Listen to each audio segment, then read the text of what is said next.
Palavra pastoral, meditação. Meus queridos e amados irmãos, amigos, companheiros em Cristo Jesus, a paz do Senhor.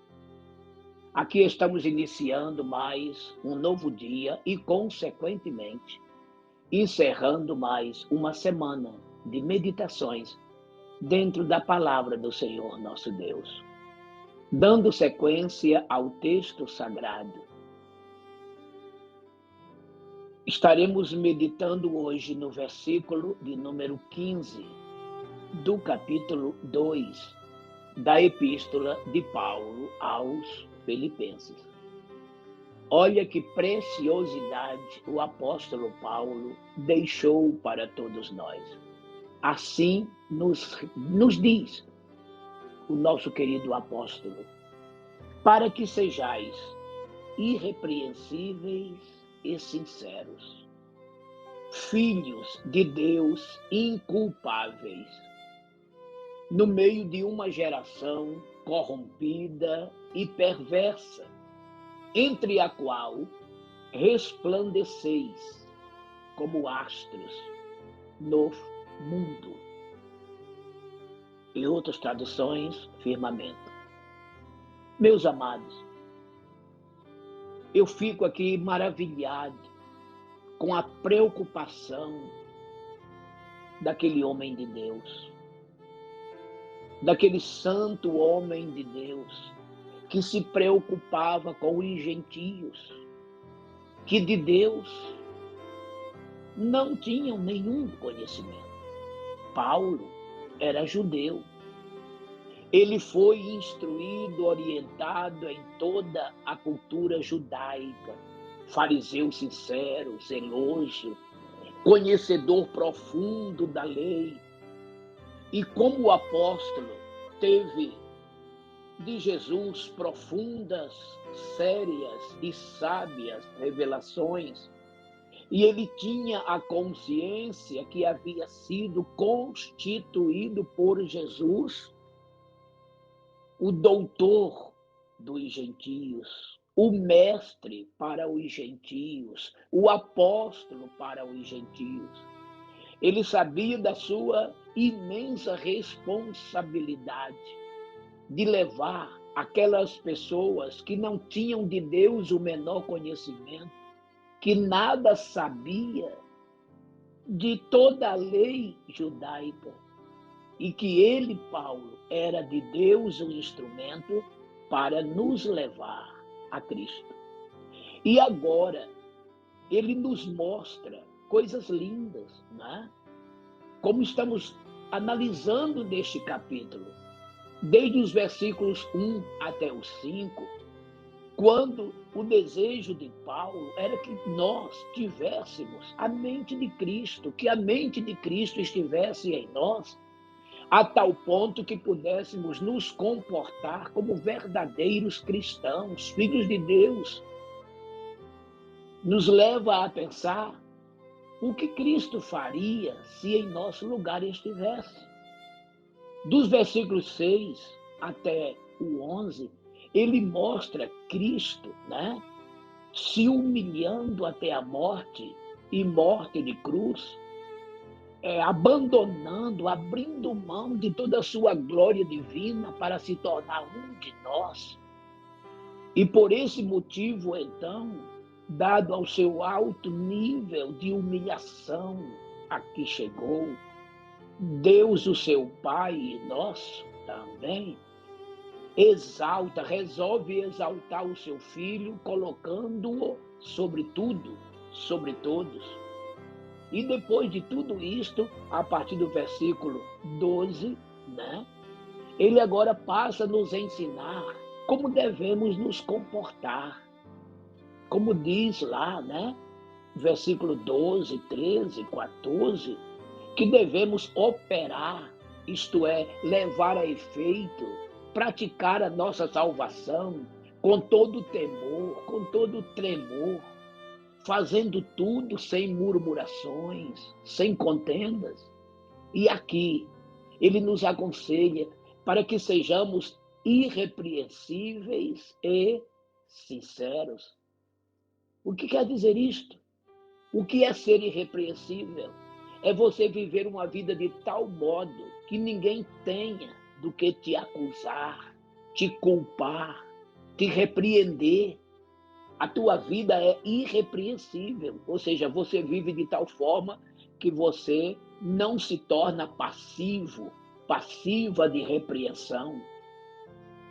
O mundo olha para você e vê você luz, e vê em você sal, e vê em você comportamentos exemplares, um modo de viver de tal forma, né? Um modo de viver de tal forma que todos podem, no teu comportamento, se espelhar.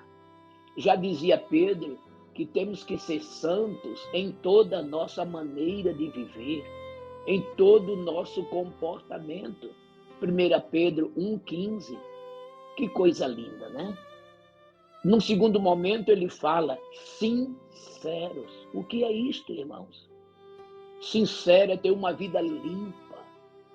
Sinceros é ter uma vida pura. Sinceros é ter uma vida sem manchas. Sinceros é ter uma vida que não cabe nela nenhuma acusação, nenhuma interrogação, nenhum ponto de interrogação. Você é sincero, você é sincera. Uma vida sincera é uma vida sem misturas, totalmente pura, totalmente original, sem nenhuma adulteração. Isso é ser sincero. Então, Paulo está nos ensinando para que sejamos irrepreensíveis e sinceros. Você tem que viver de tal forma que ninguém tenha do que te repreender, te acusar. Você tem que viver de tal forma de que todos vejam que você é um homem limpo, que você é uma mulher limpa, que não há misturas no teu procedimento, no teu comportamento. Ele prossegue dizendo: filhos de Deus inculpáveis. Preste atenção a esta frase. Filho de Deus inculpáveis, ou seja, você não tem culpa. A tua vida está realmente limpa. Você não tem crimes espirituais na tua vida. Você está justificado, justificada, não pela lei, mas pela graça, pelo sangue de nosso Senhor Jesus Cristo. Sendo, pois, justificados pela fé, temos paz com Deus por nosso Senhor Jesus Cristo. Isso quer dizer que toda a minha culpa foi por Jesus paga. A minha dívida foi completamente quitada. Eu estou, você está, nós estamos justificados pela fé. Toda culpa que era contra nós, ela foi riscada. Toda cédula que era contra nós e foi cravada na cruz. Colossenses capítulo 2 e o versículo 14. Então agora, pela fé justificados, tornamo-nos filhos de Deus inculpáveis, isto é, sem culpa, sem dívidas a ser quitada. Não é maravilhoso isso? Você é um homem justificado. Você é uma mulher justificada. Você é uma criatura que agora é filho, filha de Deus, sem culpa, sem dívida a pagar. Jesus quitou a tua dívida. Isso se chama justificação. E agora, olha bem, irrepreensível, sincero e sem culpa. Agora vamos viver desta forma no meio de uma geração corrompida e perversa. É essa a geração que nos rodeia. Geração aqui está falando de gentes, de povos. e de pessoas que estão totalmente pervertidas, mergulhadas em densas trevas, em meio ao caos moral e espiritual. É um mundo terrível, é um mundo que está corrompido, é um mundo que está perverso, vivendo perversidades, toda sorte de misérias, de pecados, sensualidades, violências, de toda a sorte, sob todos os aspectos. É no meio deste mundo que eu e você, que a igreja está. E que esse mesmo Paulo, escrevendo aos Efésios, no capítulo 6, a partir do versículo 10 em diante, que convém você ler todo o texto, Paulo disse que nós não estamos lutando contra a carne, não estamos lutando contra o sangue, mas estamos lutando contra principados, potestades, dominadores, hostes espirituais da maldade em lugares celestiais. Resumindo, estamos lutando contra o poder das trevas. Paulo aqui, ele enumerou categorias angelicais, anjos tremendos, anjos príncipes, olha, que não perderam, né, o seu principado, dominadores, anjos que dominam nações, territórios, potestades aqui, está falando de autoridade. São esses anjos caídos, terríveis, tremendos, hostes espirituais, é a raia mais miúda, né? Estamos lutando contra tudo e contra todos. Agora diz a Bíblia que maior é o que está conosco do que o que está com eles. A nossa fé vence o mundo. 1 João, capítulo 5, de 3 em diante. Meus amados, você está consciente do seu papel como cristão neste mundo, em meio a esta sociedade corrompida, pervertida, deteriorada, apodrecida, estragada? Você está?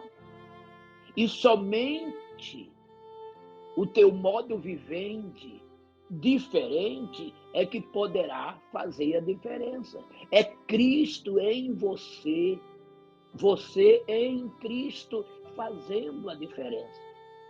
É aonde eu sempre costumo dizer, não somos melhores que ninguém. Também não somos piores. Mas o que é que somos? Somos diferentes. Jesus, a nos salvar, tornou-nos diferentes. Ele te tornou um homem diferente. Ele te tornou uma mulher diferente.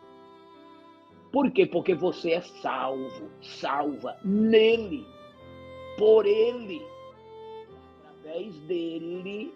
Agora cabe a você transmitir aos outros esta salvação que em você operou e que agora você vai operá-la nos outros, praticando-a e levando Cristo às nações, levando Cristo aos corações.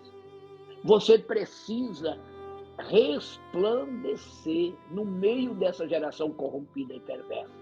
É o que ele conclui dizendo. Entre a qual, no meio da qual, resplandeceis como astros no mundo, como astros no firmamento, assim como as estrelas brilham no céu, em todo o universo. É assim que Deus quer que você brilhe neste mundo, entre os povos, entre os homens, em meio a esta sociedade que para você olha, esperando de você alguma coisa. E você tem para dar? Quando a multidão estava faminta, que os discípulos procuraram a Jesus, dizendo que o povo estava com fome, Jesus disse, dai-lhe vós de comer. Ele disse, Senhor, nada temos, mas aqui há um menino que tem, né? 5 pães e 2 peixinhos. E foi o bastante. Você pode não ter muita coisa, mas você precisa ter alguma coisa. 5 pães, 2 peixinhos é o bastante para uma multidão. Sabe por quê? Porque se você está a serviço do mestre, se é a obra dele que você está a realizar, é com o pouco que você tem que Jesus vai multiplicar para este mundo alimentar. Lembra-se quando Pedro chegou lá no templo, juntamente com João, que estava ali aquele paralítico, né? E aquele paralítico olhou para eles, olha só, esperando receber deles alguma coisa. No caso, uma simples esmola. E olha o que Pedro disse: meu filho, eu não tenho prata e nem tenho ouro para te dar, mas eu tenho uma coisa para te dar. E o que eu tenho, isto eu te dou. Em nome de Jesus Cristo, o Nazareno, levanta-te e anda. E eu pergunto a vocês, qual foi melhor para aquele paralítico? Receber uma moeda, seja de ouro ou de prata, ou que foi andar, não é? Então você talvez não tenha prata, ouro para ofertar, mas você tem Jesus a oferecer. E esse Jesus, que é o dono do ouro e da prata, não somente vai salvar aquela pessoa que você evangelizou, como também irá suprir suas básicas necessidades e outras mais. Agora, você é luz do mundo, disse Jesus. Você é sal da terra, disse Jesus. Mateus 5, de 12 em diante. Como luz é para você brilhar neste mundo, mostrando o caminho para o céu aos homens. E como sal da terra é para você conservar, temperar. Este é o motivo deste mundo não ter apodrecido de vez, porque ainda há uma pequena reserva moral nele, uma pequena reserva de limpeza, de pureza nele, que se chama igreja. Porque quando ele disse que a geração está corrompida e perversa, ele está dizendo que esse mundo está apodrecido, está estragado. E somente a igreja para equilibrar essa situação reinante no mundo de caos moral e espiritual. Mas a igreja tem o pão que alimenta, a água que sacia a sede. A igreja tem a luz que ilumina e tem o sal que conserva e que tempera. A igreja tem Jesus, o maior de todos os tesouros. Somente a igreja pode mudar estas criaturas, levando-lhes a palavra que transforma, que liberta, que salva, que perdoa e que conduz o pecador arrependido a novos horizontes de bênçãos, de paz e de comunhão com Deus. Então, o nosso papel é profundo, é sério, brilhante e maravilhoso.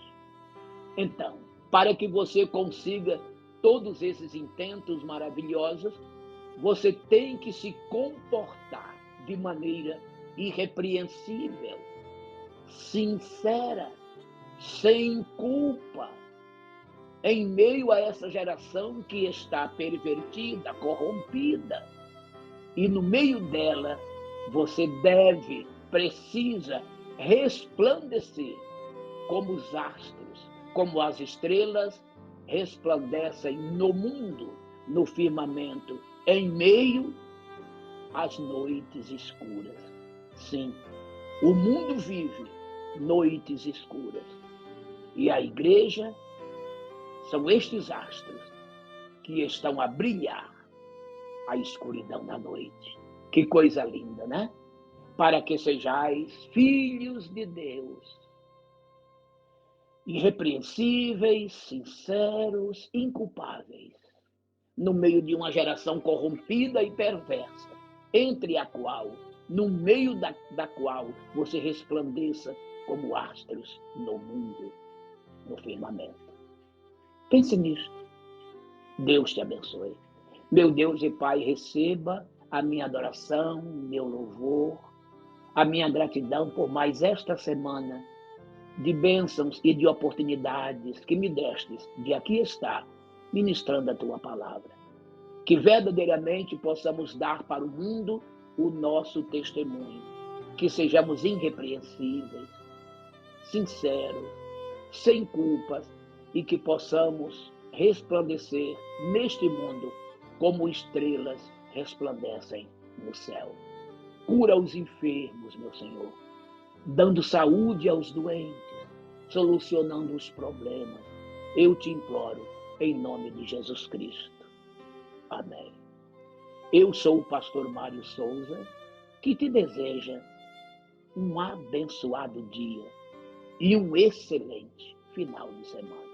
E lembre-se, domingo está chegando aí, vá à igreja. Compareça à escola dominical. Vá lá estudar a palavra de Deus. E à noite retorne à casa do Senhor para adorá-lo na beleza da sua magnífica santidade. Mais uma vez, um feliz final de semana. Receba o meu forte e afetuoso abraço e a paz do Senhor.